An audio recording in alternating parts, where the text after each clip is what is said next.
देखिए क्लास 10 उन बच्चों के लिए ये है जो 2024 में एग्ज़ाम देने वाले हैं। 2024 में जो एग्ज़ाम देने वाले हैं उनके लिए बहुत लाभदायक चीज़ है। हो सकता है कि आप लोग पढ़े होंगे, भूल गए होंगे या समझे नहीं होंगे, कोई बात नहीं है। यहाँ पे हम लोग आराम से और आसान भाषाओं में समझ सकते हैं जो आपका अपना भाषा है। ठीक, तो यहाँ पे देखिए हम लोग समझें आज तो द्विघात समीकरण, द्विघात समीकरण, ठीक ना। तो रह गई बात इस द्विघात समीकरण में आप लोगों को पूछ देता है, पूछता क्या है तो पूछ देता है पहला कंडीशन में अगर देखें तो कह देगा कि बतावें मूलों की प्रकृति, मूलों की प्रकृति प्रकृति। दूसरा नंबर कह देगा कि मूल निकालिए, मूल निकालें और निकालने का विधि बता देगा आप लोगों को। निकालने का जो विधि है पहला जैसे बोल देगा गुणनखंड विधि से, गुणनखंड विधि। दूसरा कह देगा द्विघात सूत्र से, द्विघात सूत्र से। और तीसरा कह सकता है कि पूर्ण वर्ग विधि से। कौन विधि से? पूर्ण वर्ग विधि से। अब देखिए पूर्ण वर्ग विधि को भी हम लोग दो तरह से बना सकते हैं, एक हो जाता है भाग देकर और एक हो जाता है गुना करके। ठीक, द्विघात सूत्र से बनाने के लिए हम लोग का सूत्र होता है, और गुणनखंड विधि से जो होता है ये आप लोग 9th में पढ़ चुके होंगे। 9th क्या कहें 10 में भी पढ़े होंगे, ठीक है ना। गुणनखंड विधि से आप लोग पढ़ चुके होंगे। चलिए कोई बात नहीं है। इससे पहले हम लोग जाना मूलों की प्रकृति कैसे पता चलता है, जो कि आप लोगों को इससे पहले वाले वीडियो में बता दिए थे, फिर भी थोड़ा सा देख लेते हैं। तो मूलों की प्रकृति जब आप लोगों से और क्वेश्चन में कहा जाता है अगर मूलों की प्रकृति है तो द्विघात सूत्र से मूल निकालें, और मूल कह दे निकालने के लिए या आपको कह दे शून्यक, मूल कह दे या शून्य कह दे। डरना नहीं है, हिचकना नहीं है, एक रत्ती नहीं, सब सवाल बनने वाला है अभी से और अभी से। चलिए तो यहाँ पे देखें तो मूलों की प्रकृति हम लोग समझे पहले। तो देखिए जब ये मूलों की प्रकृति का बात होगा तो हम लोग द्विघात सूत्र का उपयोग करने लगेंगे। किसका उपयोग करेंगे? द्विघात सूत्र का। अब देखिए द्विघात सूत्र में तो पहला आप लोगों को पता ये करना पड़ेगा कि आपका समीकरण कैसा होता है, समीकरण आपका होता कैसा है। तो समीकरण हो जाता है ax² plus bx plus c equal to क्या? 0। जहां पर कहा जाए तो a, b और c जो है एक अचर संख्या है। अब आप कहेंगे सर जी हम अचर संख्या तो जानबे नहीं करते हैं। अरे बकलोल, अचर संख्या हो गया भाई 1 2 3 4 5 6, मतलब गिनती की संख्या को अचर संख्या कहते हैं। क्या कहते हैं? गिनती की संख्या को अचर संख्या कहते हैं। तो अब यहाँ जो रहेगा समीकरण जो आप लोगों का हो गया वो हो गया क्या? जैसे रह सकता है कि 2x² plus 5x plus 9 equal to 0। सच बात ये हो गया। अब आपसे पूछेंगे बताओ बाबू a का वैल्यू कितना? x² के सामने वाले को a कहते हैं तो a का वैल्यू 2। बताइए b का वैल्यू कितना? तो x के सामने वाले को b कहते हैं तो 5। और c का वैल्यू कितना? तो c तो अचर संख्या होता है, ये 9 हो गया। दूसरा, ये पहला समीकरण हो गया। दूसरा समीकरण अगर कह दे कि 3x² minus 5x minus 3 equal to 0। अब आपसे पूछेगा बताइए बाबू a का वैल्यू कितना? अभी आपको क्या बोले? x² के सामने वाले को a कहते हैं तो x² के सामने वाले a तो यानी कि 3 हो गया। b का वैल्यू कितना? हम लोगों को पता है कि द्विघात समीकरण सब प्लस में होता है तो इसके आगे माइनस लगा हुआ ये हो जाएगा कौन सी? -5। और c का वैल्यू कितना हो जाएगा? c का वैल्यू क्या हो जाएगा? तो -3 हो जाएगा। ये हम लोगों का द्विघात समीकरण होगा। ये आपको ये पहले पता होना चाहिए कि हम लोगों का द्विघात समीकरण ऐसे होता है। अगर आपको ये चीज पता चल गया तो हम लोग देख सकते हैं इसमें एक फॉर्मूला आता है। जब द्विघात सूत्र से बोलेगा मूलों की प्रकृति बतावे तो उसमें आता है एक विवेचक, विवेचक जिसको हम लोग विभक्तर भी कहते हैं, और विवेचक को हम लोग d से सूचित करते हैं। और d बराबर फॉर्मूला हो जाता है b² माइनस 4ac। क्या होता है? 4ac। मूलों की प्रकृति ज्ञात करने के लिए आपको ये फॉर्मूला आवश्यक है। अगर आप ये फॉर्मूला नहीं पता है तो आपसे मूलों की प्रकृति पता नहीं चलेगा। और ये मूलों की प्रकृति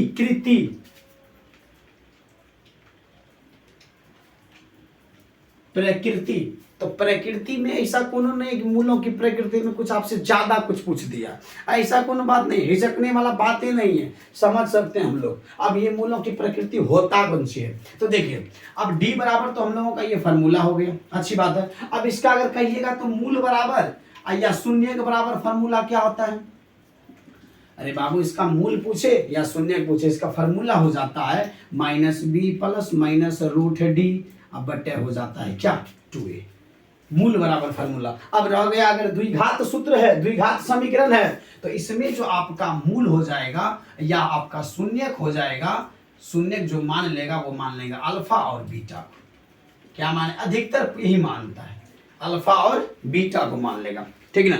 शून्य जो मान लेगा आप लोगों को क्या, अल्फा और बीटा, कोई बात नहीं है। तो हम लोग अभी मूलों की प्रकृति जानना चाहते हैं, तो मूलों की प्रकृति यानी कि ये सूत्र हो गया। अब प्रकृति कैसे जाने, तो आपको इससे पहले वाले वीडियो में बता दिए, फिर भी बता देते हैं। तो बताइए अगर डी का वैल्यू यानी कि डी का मान अगर 0 आ जाए, ठीक ना, जब आप d का मान निकाले, समीकरण दिया रहेगा आप लोगों को, उससे अगर d का वैल्यू निकल गया, अगर d का वैल्यू 0 निकल गया, तो मूलों की प्रकृति देखिए क्या होता है, इसका मूल जो हो जाएगा, इसका मूल समान होगा। मूल क्या हो जाएगा, समान, मूल समान हो जाएगा। मूल समान होने के साथ साथ ये क्या होगा, वास्तविक होगा। मूल क्या होंगे, वास्तविक होगा। मूल क्या होगा, वास्तविक होगा। यही मूलों की प्रकृति हुआ।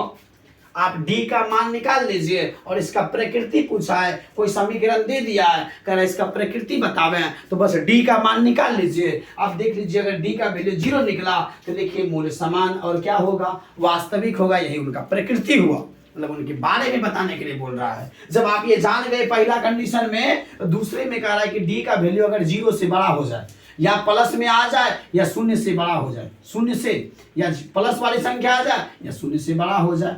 अब बताइए शून्य से बड़ा जो होगा वो प्लस में आएगा, छोटा होगा तब ना माइनस में आएगा।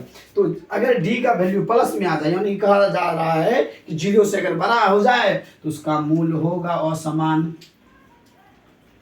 मूल क्या हो जाएगा, मूल होगा असमान, असमान, और क्या होगा, ये भी वास्तविक होंगे। क्या हो जाएंगे, वास्तविक होंगे, वास्तविक होंगे।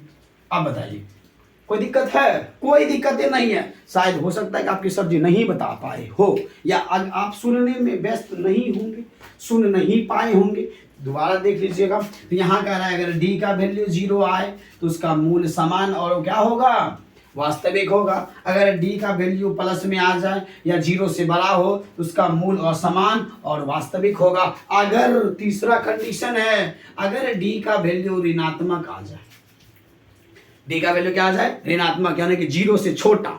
अगर डी का वैल्यू ऋणात्मक हो जाए तो सीधा सीधा अगर कहे तो उसका मूल नहीं निकलेगा और ये वास्तविक नहीं होंगे। और वास्तविक जो समीकरण वास्तविक या नहीं होता है उसका शून्य नहीं निकलता है, कहा जाए तो यह वास्तविक वास्तविक वास्तविक नहीं है, जिनके कारण इसका मूल नहीं निकलेगा, जिनके कारण इसका मूल नहीं निकलेगा, मूल नहीं निकलेगा, नहीं निकलेगा। कोई दिक्कत, जिसका मूल वास्तविक नहीं है उसका शून्यक नहीं निकलेगा, सीधी सीधी बात है, ठीक ना। तो आप लोगों को जैसे ऋणात्मक आ गया, आंसर लिख दीजिए, मूल वास्तविक नहीं है, हो गया, खत्म। रह गई बात अब ये दोनों कंडीशन में आपका शून्य निकलेगा, और शून्य के बराबर सूत्र हो जाता है -b प्लस -√d बटे क्या 2a। अब बताइए इस कंडीशन में जब आएगा तो अप्रकृतिक समझ गए, यही जो लिखा हुआ यही प्रकृति है, वास्तविक है या नहीं है इसको बताना ही मूलों की कौन सी है, प्रकृति है। ये तो आप लोगों को पहले वीडियो में ही बता चुके हैं। चलिए आगे बढ़ते हैं, यहां तक में किसी को दिक्कत ना हुआ हो तो हम लोग आगे चलते हैं।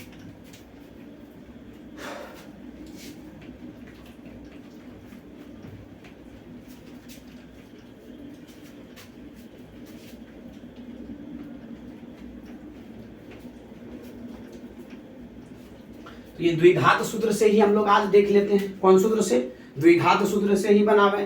तो देखिए ये जो आपका अब जो समीकरण दिया रहेगा द्विघात सूत्र में, आपका जो समीकरण यानी कि सवाल रहेगा, देखिए इसमें देखिए कह रहा है कि द्विघात समीकरण के मूलों की प्रकृति बतावे, यदि मूल वास्तविक हो तो उन्हें ज्ञात करें। कह रहा है कि मूलों की प्रकृति बतावे, मूलों की क्या बतावे, प्रकृति बतावे। अगर कह रहा है कि मूल वास्तविक हो, मूल वास्तविक हो,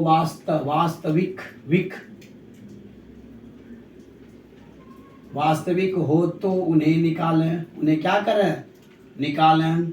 चलिए कोई बात नहीं है। तो ये पहला क्वेश्चन आप लोगों का हो गया कि 2x square minus 3x plus 5 equal to 0।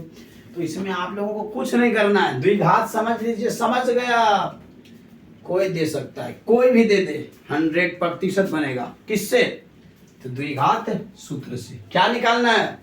तो मूल निकालना है या शून्य निकालना है। और रह गई बात, ऑब्जेक्टिव में पूछा जाता है कि द्विघात समीकरण में शून्यकों की संख्या कितनी होती है। अरे बाबू, द्विघात है तो पावर 2 तो शून्य 2, त्रिघात है तो पावर 3 शून्य 3, रैखिक बहुपद जिसमें घात 1 होता है उसको रैखिक बहुपद कहते हैं, उसमें शून्य क्या निकलता है, 1। ये ऑब्जेक्टिव हुआ आपका। अगर हम लोग इसमें देखें तो आप बता सकते हैं कि a का वैल्यू कितना हो गया, 2। पता है a का वैल्यू होता है x स्क्वायर के सामने वाले को a कहते हैं, और b का वैल्यू कितना हो गया -3, और c का वैल्यू कितना हो गया 5। तो इसमें मूलों की प्रकृति बताने के लिए आपको पहले क्या निकालना पड़ेगा, d बराबर निकालना पड़ेगा, विवेचक यानी कि d बराबर, तो d बराबर हो जाएगा b स्क्वायर माइनस 4ac। तो बताइए b का वैल्यू कितना है, -3, तो -3 का स्क्वायर माइनस 4 गुना a का वैल्यू हो गया 2 गुना c का वैल्यू कितना हो गया 5। अगर कहा जाए तो 3 का स्क्वायर कितना, आप बताइए। यहाँ पर -3 का स्क्वायर है, याद रहे किसी संख्या के आगे माइनस रहे, अब पावर सम संख्या आ जाए तो परिणाम प्लस में, अब पावर विषम संख्या आ जाए तो परिणाम माइनस में। तो बताइए 3 का स्क्वायर हो गया 9, अब माइनस हो गया 5 दूना 10, 10 चौके कितना हो गया 40, 40 में 9 घट जाएगा तो बच जाएगा कितना -31।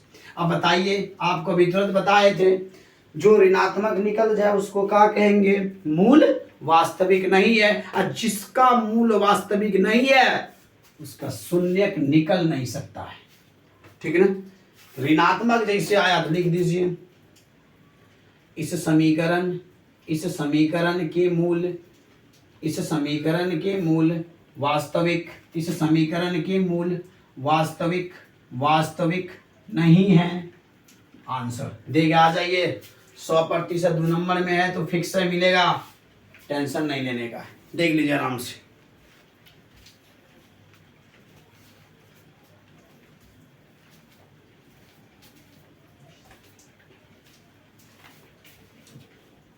अब इसी में हम लोग अगर दूसरा सवाल अगर देखें, एक भी देखें आता है कि नहीं आता है।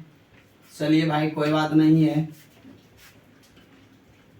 आराम से समझ के घर दौड़ा के नंबर लाइए। थोड़ा सा मेहनत कीजिएगा, नंबर छक्का आ जाएगा।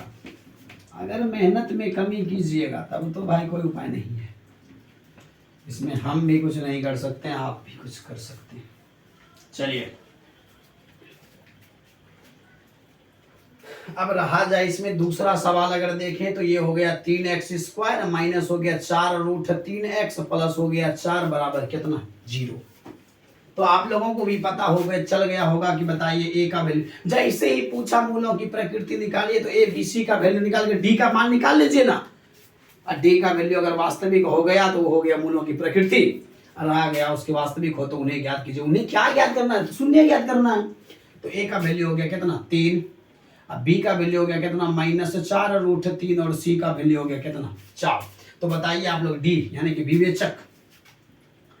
विवेचक यानी कि d बराबर क्या हो जाएगा b स्क्वायर माइनस 4ac। तो बताइए b का वैल्यू कितना है -4√3 का स्क्वायर, अब माइनस हो गया 4 गुना a का वैल्यू 3 गुना c का वैल्यू 4। अब बताइए आप लोग क्या बताएं अभी आपको, किसी संख्या के आगे माइनस रहे, अब पावर सम संख्या रहे तो परिणाम प्लस में, तो 4 का स्क्वायर 16 गुना √3 का स्क्वायर 3, -4 तिया 12, अब बढ़ चौके 48, फिर 16 तिया 48 -48 इक्वल टू क्या 0। लग गया झटका, क्या आ गया 0 आ जाए तो याद कीजिए, जिसमें डी का वैल्यू, जिस समीकरण में डी का वैल्यू 0 आ जाए उनके मूल क्या होते हैं? वास्तविक और समान, समान होते हैं। यही मूलों की प्रकृति हुआ। अगर आपको नहीं पता है तो सीख लीजिए। अगर डी का वैल्यू 0 आ गया तो मूल वास्तविक के साथ साथ इसका मूल क्या होगा? समान। मूल मतलब वही शून्य, इसका क्या होगा? समान होगा। चलिए अच्छी बात है। अब रह गया बात, हम लोगों को इसका शून्यक निकालना है। तो शून्यक x मान लेते हैं और ये x बराबर हो गया -b प्लस माइनस √d/2a। तो माइनस b का वैल्यू कितना है? b का वैल्यू -4√3 प्लस माइनस √d का वैल्यू तो 0 हो गया। अब बटे 2 गुना a का वैल्यू कितना आ गया? 3 हो गया। अब बताइए ब्रैकेट खत्म करने के लिए माइनस से गुना करेंगे। अब minus minus plus 4√3 plus 0 plus minus 0 का वर्गमूल तो 0। अब बट्टा हो गया कितना? 3 दूना हो गया 6। अगर इसको देखें तो क्या हो गया? अगर इसको देखें तो दो भागों में इसको बांटना पड़ जाएगा हम लोगों को। ये हो गया x बराबर 4√3 प्लस 0/6 और x बराबर 4√3 माइनस 0/6। अब बताइए इसमें 0 जोड़ेंगे तो 4√3/6 ना होगा। तो 2 दूनी 4, 2 तिया 6 कहा जाए तो 2√3/3। इसका हो गया कितना? घटाएंगे तो वही आएगा 4√3/6। 2 दूनी 4, 2 तिया 6 यानी कि 2√3/3। बताइए शून्य समान आया? तो माने तो ये अल्फा हो गया और ये क्या हो गया? बीटा हो गया।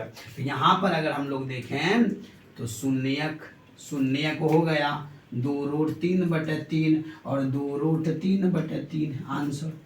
बताइए क्या है इसमें? कुछ नहीं है।